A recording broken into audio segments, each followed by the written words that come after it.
Hello, my name is Andrea Panzica, or Miss Andrea. I'm a teaching artist with KidSmart, and this is my second Art Apart video. So today what we're going to make is an improvisational line drawing. What does that mean? Well, improvisational or improv means that we're sort of making it up as we go. So sometimes when we draw, we know beforehand that we're going to make a portrait or a landscape, but in this case, we're just going to make a continuous line without knowing beforehand what it will look like. It probably won't look like anything, but it could remind you of something. For example, here's one that I made. So what I did, the first step was to make a continuous line. So this is all one line. I didn't pick up my pen once.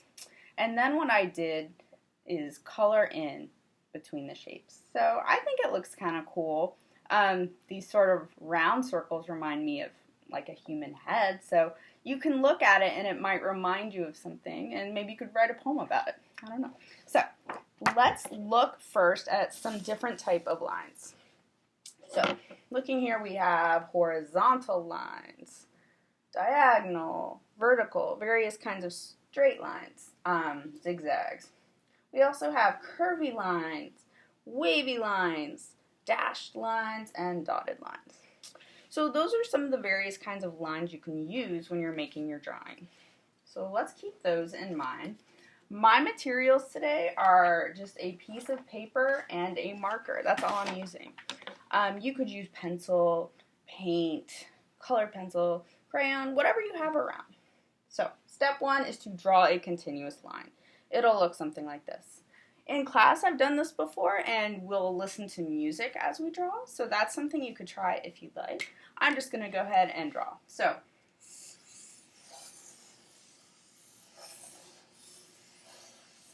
you can see I'm trying to use the whole space, trying to use various kinds of lines, straight and curvy, and then I like to link it back up where I started. So, that was step one. Not too bad. Step two is to color in the shapes. So when we make lines, sometimes shapes form. So what I'm going to do is just pick a place, how about right here?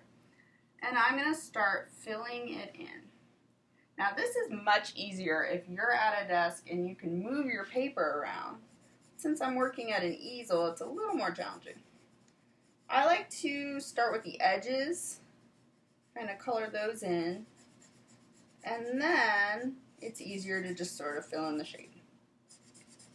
So what we're going to do is basically have a pattern where we're going to color in every other shape. So if I colored this, I want to leave that one blank. So now I'll color this one.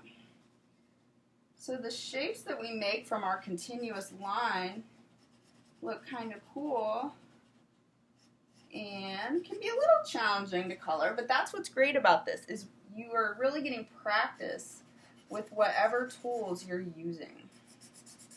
So for time's sake, I'm going to cut it there, but as you can see, it'll look something like this when you're done.